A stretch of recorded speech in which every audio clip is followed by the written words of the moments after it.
everybody, Blugoblin here for a very, very late comic book review. I believe this should be the review for the end of August / beginning of September. I believe that should be where we are in this video. I want to apologize for the lateness, but also I want to thank you for joining me here.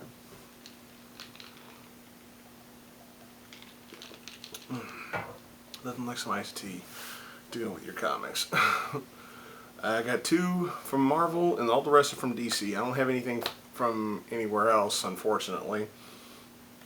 And one of these is kind of sort of a back issue, I believe. But we're going to go through the Marvel and then run through the DC. Start Marvel off with Lando, number 3. It's issue 3 of the Star Wars Lando miniseries. Charles Soule and Alex Maleev continue to do the artwork in here. I mean, look at some of this artwork in here. It's just really, really good. But, we're at the part now where Lando is trying to put on the front that he's not worried when you can clearly tell he is. You know, because I think it's just now hit him and everybody that's working with him that, hey, we stole a ship that belongs to the Emperor. Damn it. You know, and the twin fighters / assassins that they got working with them come off pretty badass in here. But it all leads up, long story short, it all leads up to a big reveal at the end of the issue. They find out why this ship is so precious to Palpatine. They find out what makes this ship so special above all the other ships that he possibly has.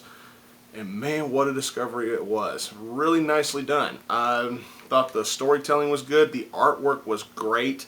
Had that dark grittiness to it that I think helps this kind of writing. And it's just really, really good stuff. You know, usually dark and gritty artwork would clash with some of the one-liners in here, but I actually give it a plus. I don't know, I can't explain why I feel this way. I just feel like it works for here. Decent issue, really good stuff with a bitchin' cliffhanger at the end. Really good stuff. I give it an easy 3.5, 3.5. Yeah. Okay, now for the oldie but kind of goodie. XMen 92, number 2. Okay, I need to go ahead and get this out of the way. It really, really personally bugs me that Marvel feels like every issue of this series has to be $5. Man, Marvel is so fucking greedy. I would only recommend this particular miniseries to the diehard X-Men fans, and to said X-Men fans, I'm talking about the fans who love X-Men comics and who also romanticized the 90s animated series. If you love that cartoon, if you love X-Men, then I'd say go ahead and give this series a look. To any casual collectors who get an X-Men book every once in a while, I'd say skip this. You don't really need it. Unfortunately, I'm one of those fans that romanticizes the X-Men 90s cartoon. So, of course I'm going to get this shit.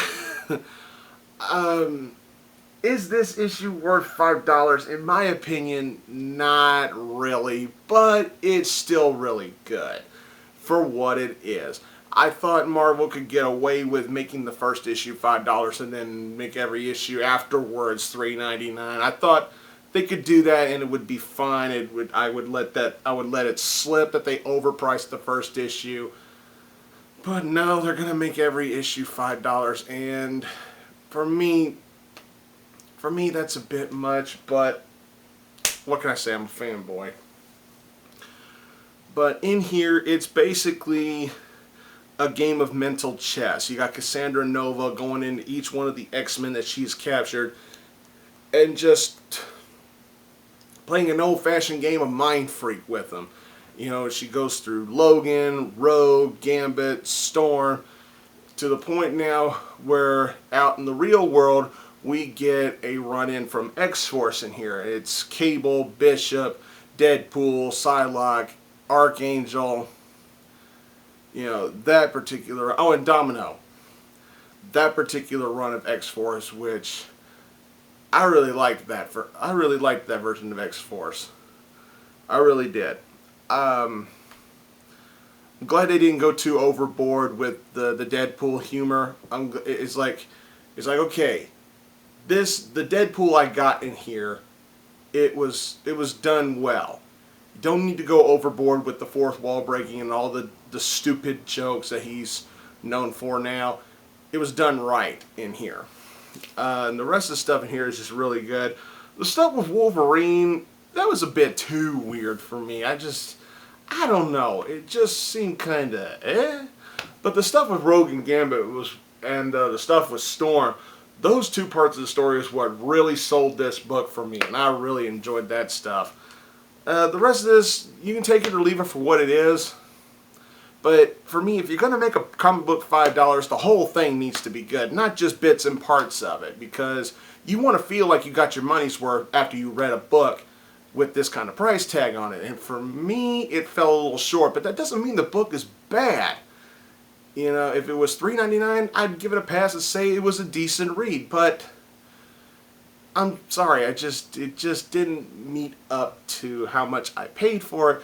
But I still did enjoy it. I don't know how much sense I'm making right now, but just take it for what it is. I still would only recommend this to die-hard X-Men fans and to die-hard fans of that cartoon.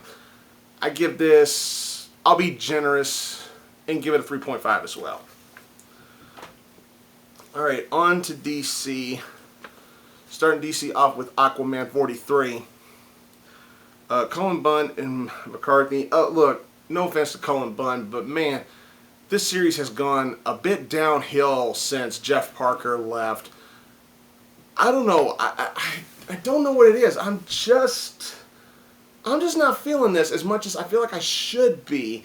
You know, you got this tension building up between, you know, Arthur and Mira, because we finally get an interaction between Arthur and Mira, or so we think.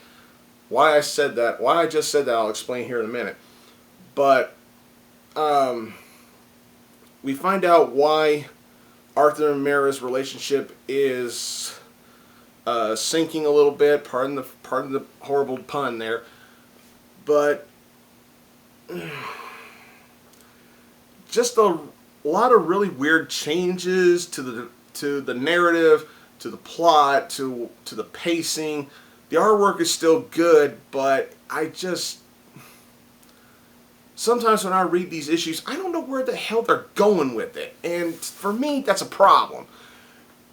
That is until I got to the end of the issue. And when I got to the end, I was like, finally, we're going somewhere with this.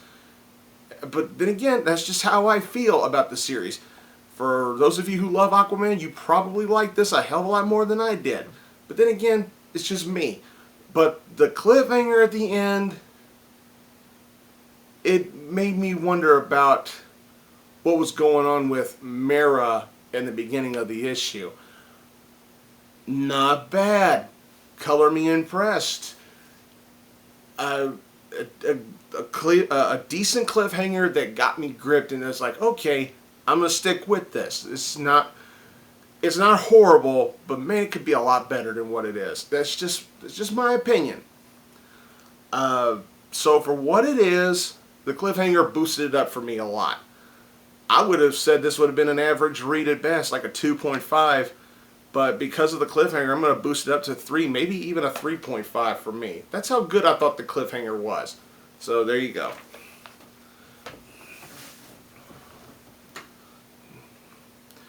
Alright, next up, Batgirl number 43.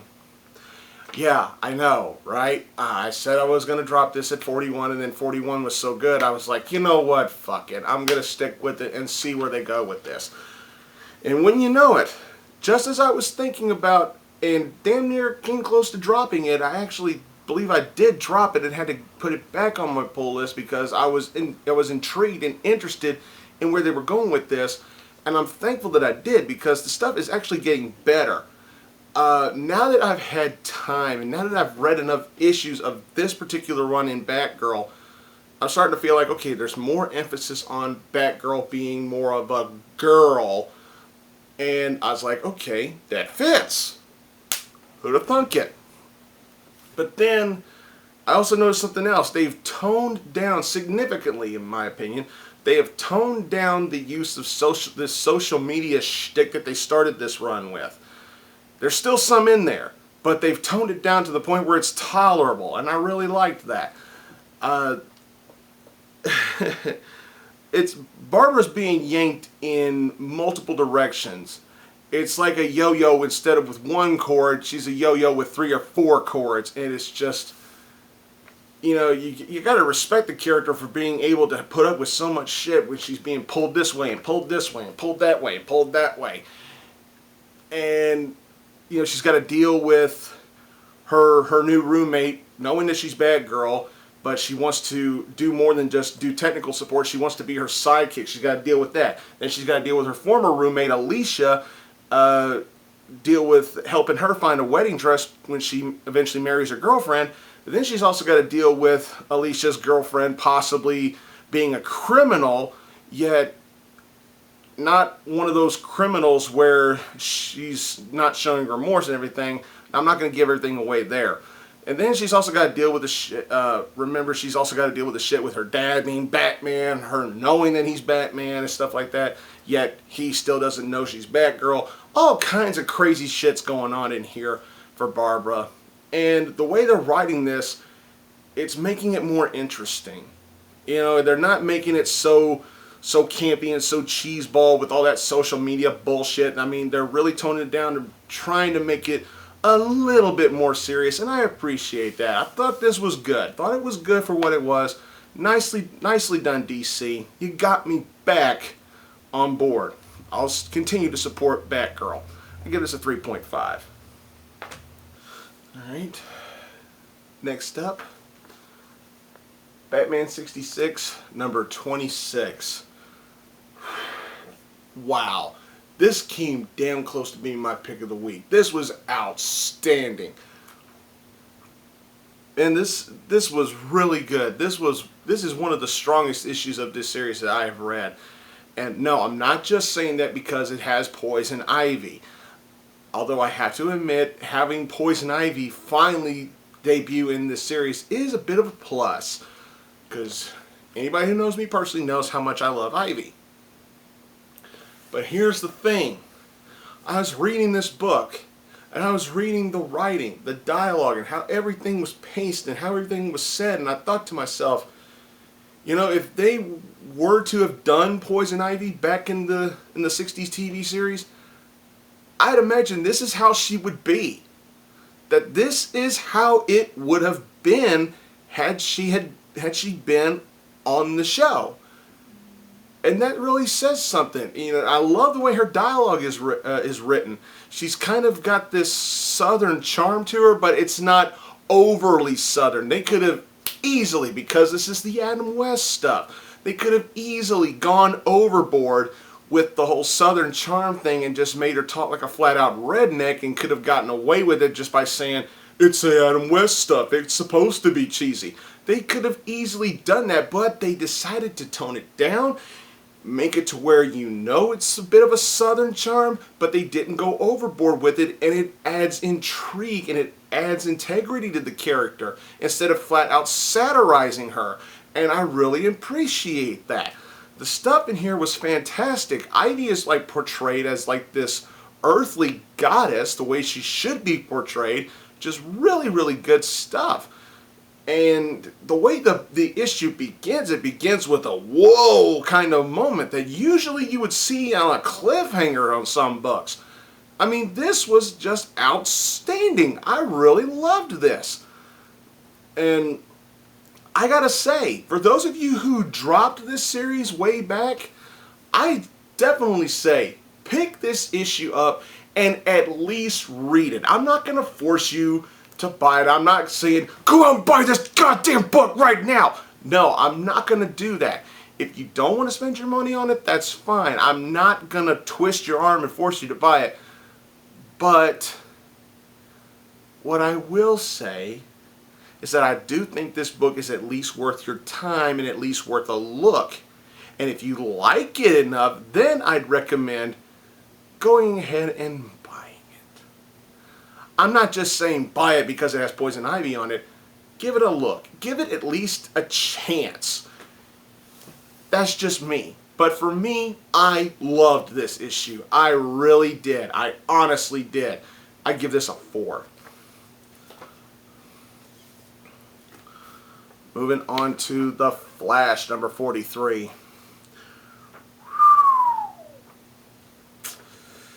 Man, this was something. This was really something. I mean, you got Eobard Thawne. The true Reverse Flash is now part of this storyline. And all kinds of stuff is going on here. Family tension, family drama, and it's family drama done right. You got, Barry still convinced that his dad is completely innocent. He can be a free man, but at the same time, his dad is kind of giving that self-sacrifice by, he organized this big prison escape, and unfortunately, thanks to Eobard Thawne, he is connected to the murder of an officer.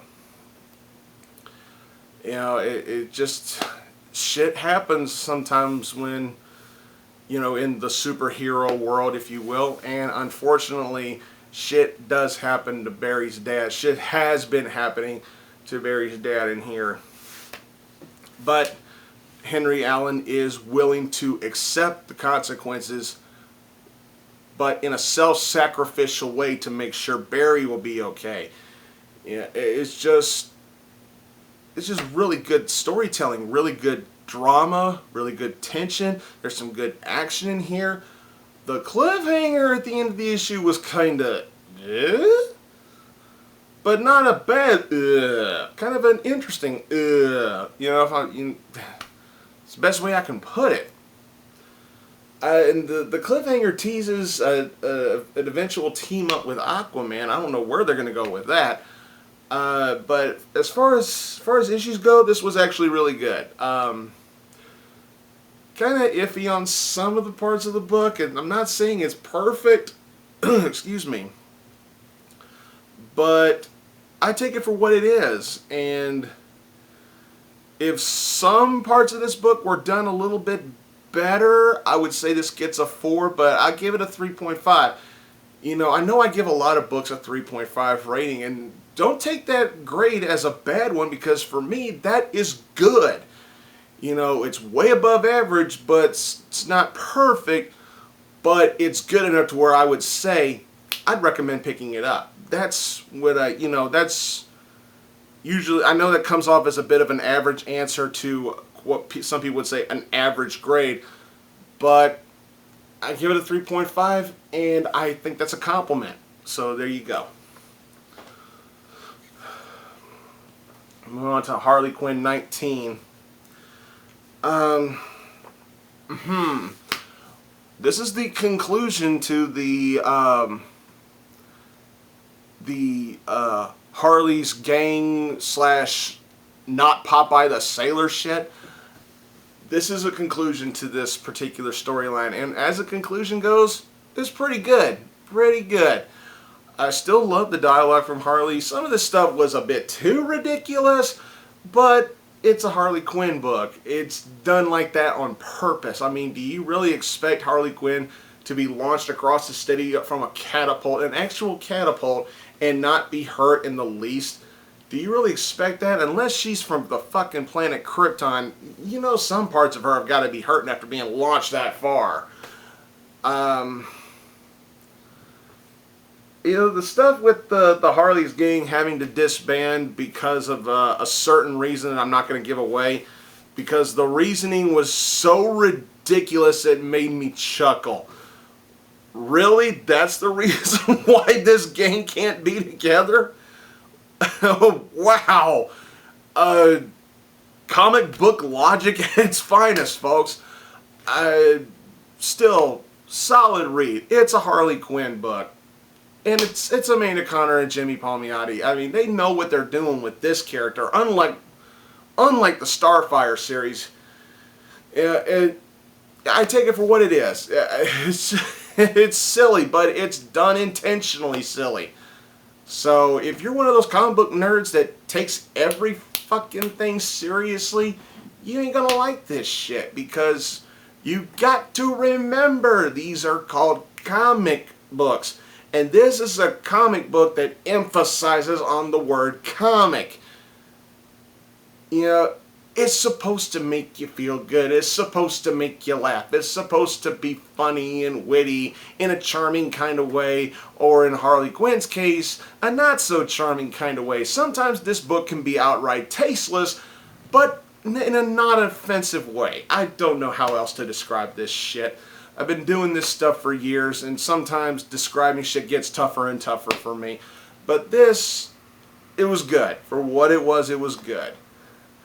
I would say around a 3 or a 3.5, somewhere in there for this book. Pick of the week time, folks. HeMan The Eternity War number 9. Damn right. Oh my god. Damn it. Pop my hand. What the fuck? Man, what the fuck? This Eternity War has shifted in a huge way. We get a huge shift in this war, and man, some of the stuff that happens here. One big moment in this issue, I fucking called it.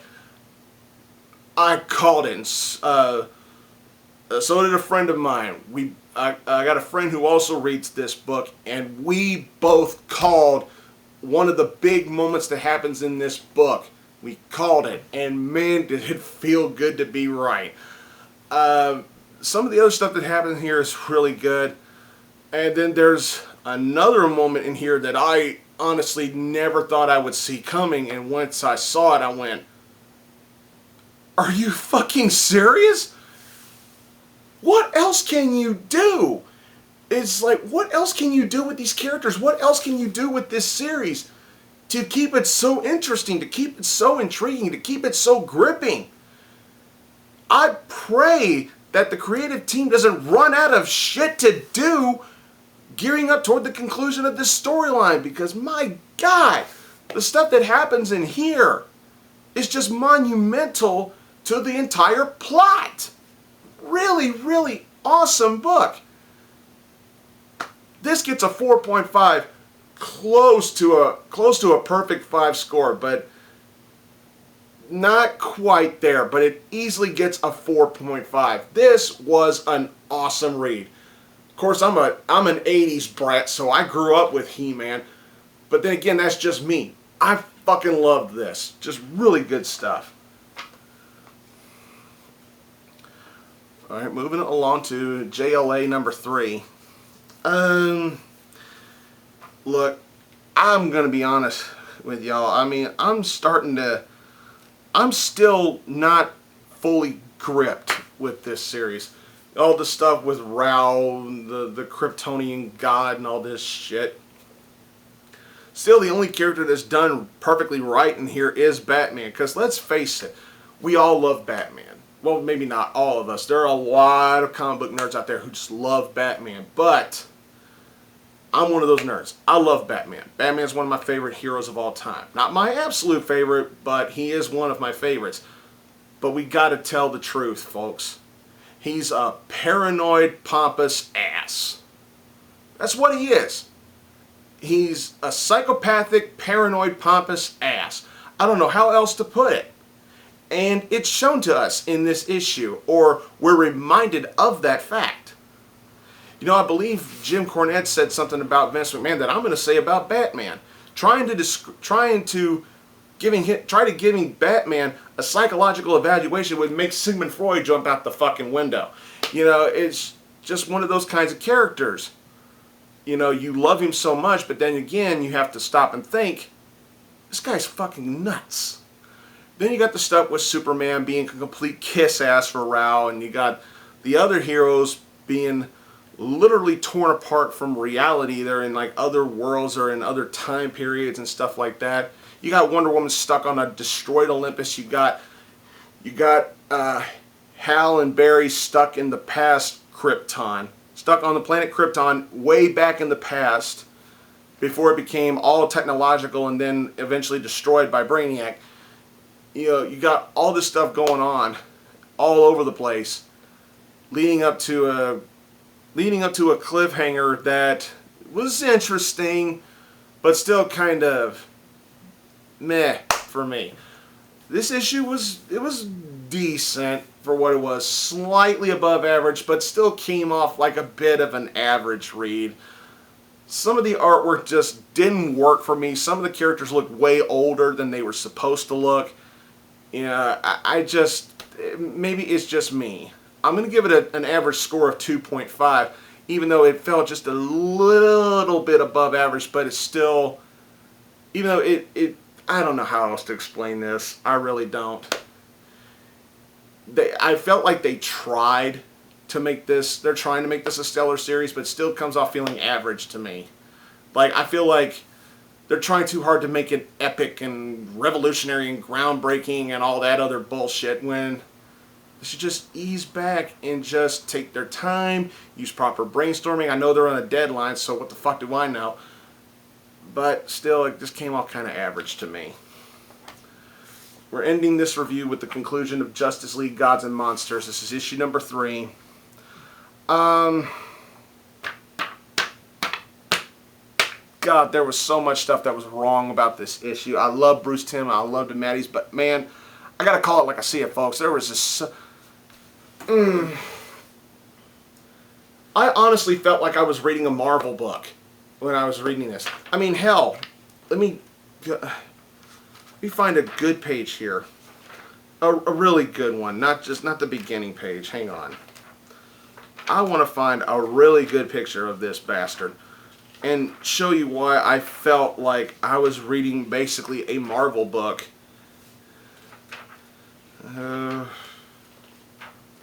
Well, hell, I guess I'll have to use the first page, or hell, just use the damn cover. Look at this guy. This is Imperiex. Yeah, Imperiex. Okay, I'll get to that name here in a minute, but first off, does this guy look like fucking Galactus to you? I looked at this cover, I looked in the book, and I'm like, this guy looks like Galactus. And then let's get to the name, Imperiex. Really think about this for a minute. There's a guy over in Marvel. You all know who he is. The Submariner. What's one thing he likes to say above anything else? Imperious Rex. Imperious Rex. Galactus. Guy that looks like Galactus called Imperiex. Some of these people at DC have got some fucking Marvel books in their boxes. I'm just saying. And to see the three of these guys, Supes, Bats, and Wonder Woman, you know, yeah, it's Zod's son, what's his name, Kirk Langstrom and Becca from Apocalypse, but they're called Superman, Batman, and Wonder Woman. I felt like I was seeing 3 members of the Avengers fighting Galactus. That's what I felt like when I read this book, and it really disappointed me, because it shouldn't feel that way. This felt like a blatant ripoff of an Avengers comic. It really did. But does that mean the book is god-awful? No. I still had fun. It was a decent fight. Yet it loses points altogether for originality, because I didn't fucking find any originality. The only originality, I gotta take that back. The only originality I saw was that these motherfuckers that are fighting the not Galactus just happen to look different than your basic Superman, Batman, and Wonder Woman would look. I don't know. I mean, I felt this way from the beginning page all the way to the last page. I really felt disappointed with this issue, because it doesn't feel like a DC book at all. It just feels like DC satirizing a lot of shit that Marvel does. It really does feel that way. And DC, you all are better than this. Bruce Timm, you certainly, sir, are better than this. I was really disappointed by this book. I really was. And it hurts me to say that, because up until now, I was actually digging this. I mean, God knows it wasn't a perfect story, but man, it was gripping. It had my attention. It kept my interest. And then you give me this shit. What a letdown. Gets an average score of a 2.5 at the best. So, there's my review, folks. I'm sorry for it being so late, and I'm sorry for the jump cut in the middle of the video. Thanks for watching, everybody. Please subscribe to this channel. Don't forget Blugoblin X. I need to find some stuff to do for that channel. Jennifer and I are working on a couple of videos for Arkham Asylum Studio as I am speaking right now. Don't forget my bros, TheMtVernonKid, Deadpoolzilla, and Brandon Hex. Hoping Hex will stick around. Still hoping that Hex will stick around and just do what he does best after Marvel screwed him. Oh, I can't say Marvel screwed him. They just hit him. They hit him hard. Follow me on Twitter at Blugoblin01. Special shout out to Gail Simone again. Thanks again for the autographs, Gail, and thanks again for the honor of me meeting you in Little Rock. Thanks to my dear friends here at Arkham Comics for the books that I'm reading. Thanks again for watching, everybody. I am Groot. See y'all later.